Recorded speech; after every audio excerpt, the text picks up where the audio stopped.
SMNI Radio News Blast.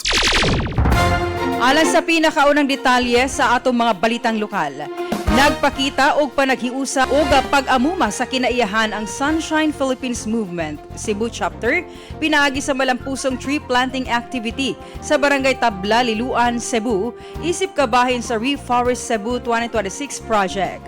Ang maong inisyatiba nga gipanguluhan ni Pastor Apollo C. Kiwaloy nagtumong sa pagpalapad sa forest cover o pagdasig sa mga komunidad sa aktibong pag-apil sa pagpanalipod sa kinaiyahan pinaagi sa pagtanom og mga kahoy. Kauban sa mga voluntaryo ang maopisyal sa lokal nga panggamhanan, sponsors, stakeholders ug mga residente nga mipirma usab sa commitment tree isip simbolo sa ilang pagpasalig sa padayon nga pag-atiman sa kalikupan.